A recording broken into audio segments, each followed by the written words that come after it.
The economic news is not so good, and the administration is kind of panicking to figure out how to hide this. So, as many of you know, we are not getting official jobs reports right now.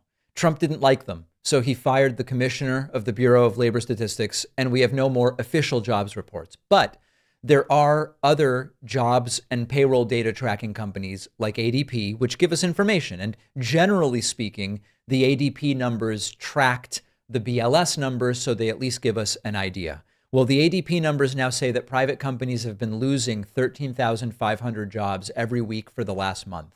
There's multiple elements of significance to this. Number one, this is a jump in job losses from where we were just recently. Number two, one of the arguments from this administration has been, listen, the overall jobs numbers don't really paint an accurate picture.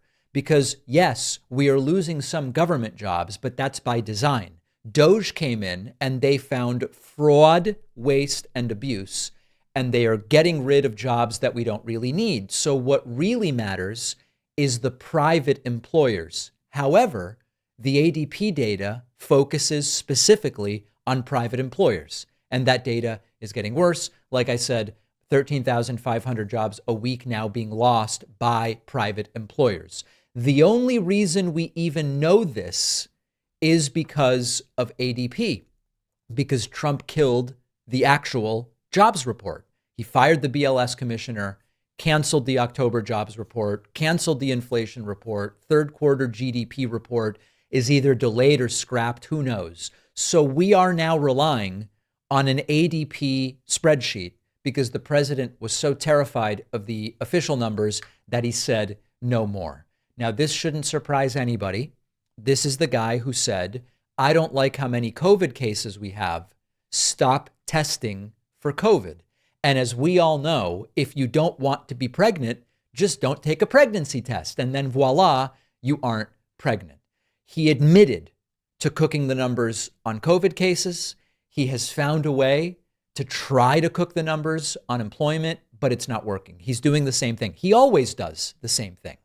Not only is it COVID cases and job losses, but it's inflation data. It's the same playbook every single time. Now, meanwhile, there's an increasingly wobbly economy. You look at all aspects of what Trump is doing. The tariff regime, obviously terrible for the economy. We know that. But the mass deportation plan often is talked about appropriately in ethical and moral terms, which makes sense. But it's also an economic issue. The mass deportation plan carried out to its full potential would knock about 7% off of the GDP. Q1 GDP growth was negative. Q2 bounced back to some degree. We've got accelerating layoffs. And now we are about 15 days from the Fed meeting to decide what are we going to do with interest rates. They'll have no official jobs data. They're going to have no consumer price index. They're going to have no GDP print. They are going to run a $27-30 trillion economy on guesswork because Trump has canceled the data. Now, we are going to get a little bit later on in the show to Republicans now blowing the healthcare rollout. Now, as we've talked about before, healthcare is a moral issue. It is an ethical issue. It is a public health issue, but it's also an economic issue. If people don't have healthcare when they get sick, they can't go to work if they're unable to get appropriate treatment. So all of these stories, healthcare, deportation, all of it in some way links back to the state of the economy. None of this projects strength. None of this projects competence. And none of this projects confidence. It's all an administrative meltdown. Now, meanwhile, you still have MAGAs who say Trump's a businessman. He's running the country like a business. He's good with money. But of course, if you look at the multiple business bankruptcies and you look at the fact that every time this guy gets in, the deficit explodes. If you look at the fact that Democratic presidents on average are stewards of nearly 3 times the job creation as Republicans on average, you have to accept the record for what it is. Facts don't care about your feelings. They're not good with the economy. They're not good at creating jobs. And right now, the economy is ending each month with fewer jobs than it started. Now, when we eventually get real numbers, if they ever come out, we might learn that this is even worse than what the ADP and other data suggests. One final note on the Democratic Republican thing.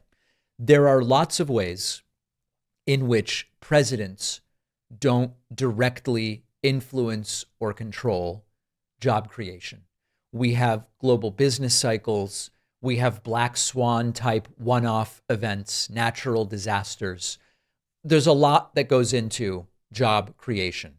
But there are some things presidents can do to influence job creation. They relate to government spending, they relate to tariff and tax policy, they relate to trade agreements, etc.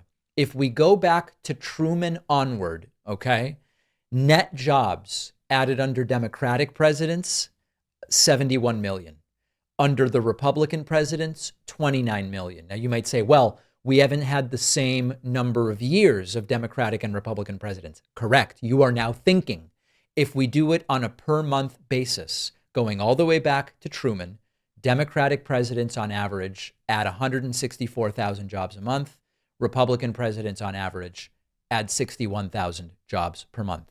Presidents don't control everything about jobs, but when you start looking at 100 years and you see this extraordinarily notable trend, you have to at least say to yourself, well, there must be something that Democratic versus Republican presidents are doing that allows or encourages more job growth under Democrats.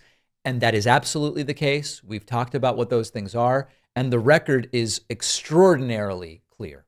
Thanks for watching. Check out this other video. And if you like our content, make sure to subscribe so YouTube puts our videos in your feed, and subscribe to the podcast on Spotify and Apple.